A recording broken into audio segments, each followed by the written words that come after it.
Hello, I'm Dan Koenig, Senior Strategist for Life Science at Argos Multilingual. Welcome to the third in a series of webcasts introducing the pillars of centralization and how they can be used to build a successful content strategy for your organization. Today, we will be focused on steps to help you build the third pillar. Use the same tools and materials.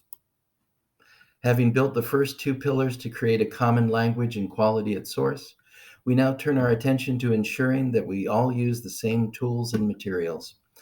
Let's continue building.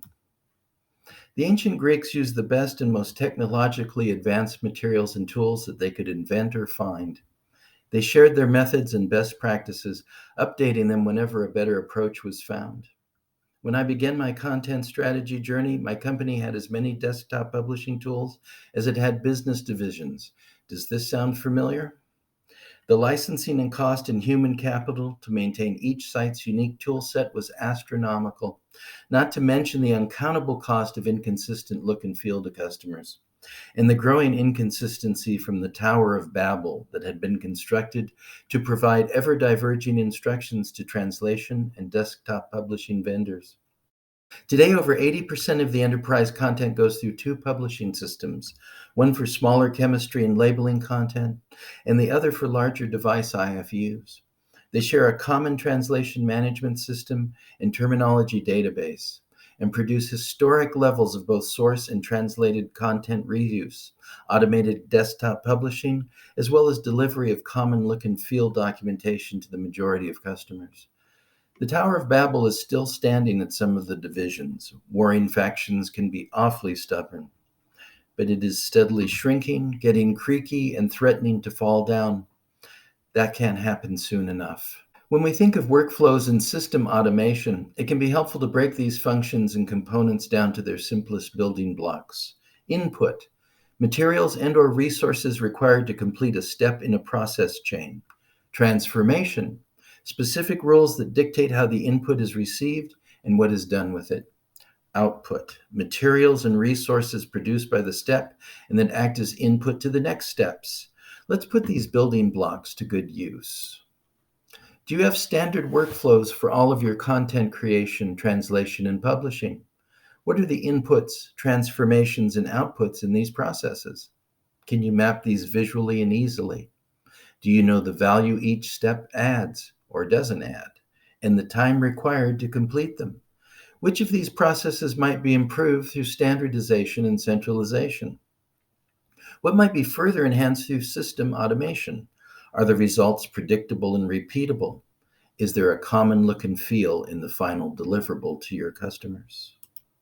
Is the design of your technical documentation, UX and UI maximized for consistent presentation of information to your customers? For instance, do they know that they will find maintenance information in the same order and place as they do in other manuals from your company? The same content management tools that allow you to manage the content you publish in terms of consistency of message and intelligibility can also provide the means for a common look and feel in your publications. Generally speaking, in the life science space, your customers are not looking to be wowed by your technical content aesthetics.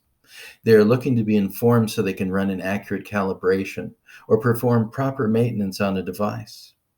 Is this conveyed in the clearest possible way, including the localization and design of the medium conveying your content? Is your content approved prior to submission for translation? If not, have you ever calculated the cost of redoing and redoing translation and/or desktop publishing? What is the method of approval?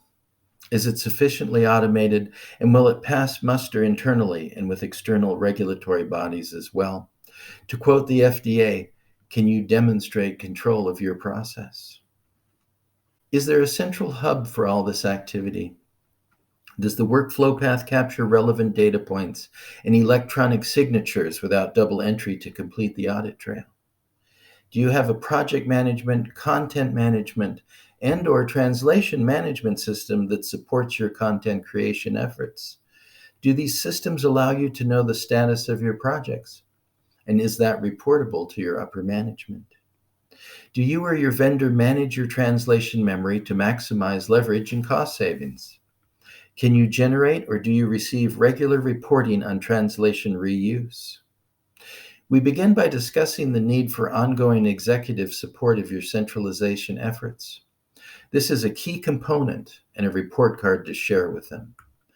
Do you have a system for managing your terminology that allows for login at the terminology team's convenience?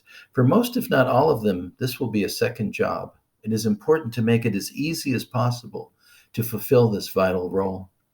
Is there a workflow that captures the discussions and final decisions on terms?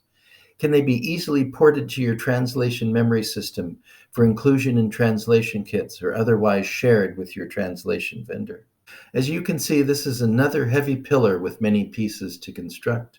But stay with me because now we're really getting somewhere. Do you have a system or process that ensures concordance between your software and your IFUs? This is often where the common language chain breaks down. Can your software translation reviewers see translations in context on UI screens? This change to our process improved our quality immensely, saving enormous amounts of rework. Can you create pseudo translations that identify spacing conflicts on the user interface before they become a showstopper? Do all of your development teams use it? Are UI developers using newer technology with elastic spacing capabilities to prevent truncation or abbreviation of approved terms?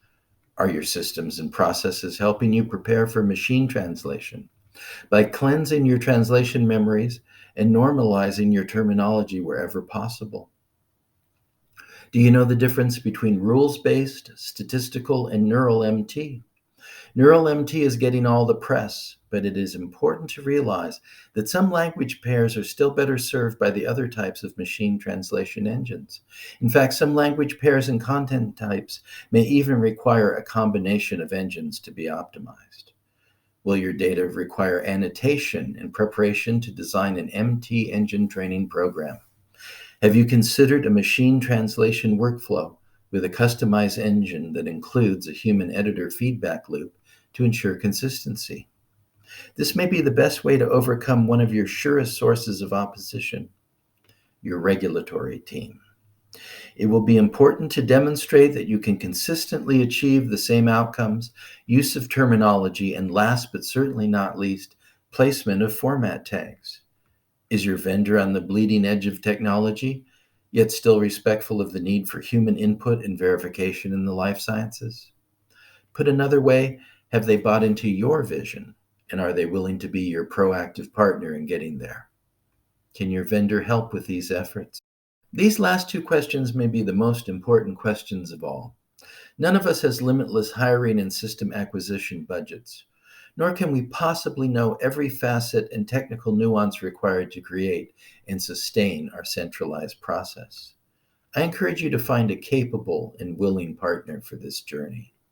In closing, it is important to realize that this third pillar, with its emphasis on consistency in the workflow process and tools used, can be designed to capture important metrics, feed verified data to your automated processes, and maintain its consistency across multiple content channels. Better still, it will continue to support your path toward machine translation and the use of other artificial intelligence, creating a self-sustaining loop of higher quality, ongoing machine learning, and more efficient content creation and publishing. The time to start building toward this goal is now. Thank you for your time and attention today. I hope you'll join us for the fourth webcast in the Pillars of Centralization series, when we will be discussing the importance of quality at delivery. See you then.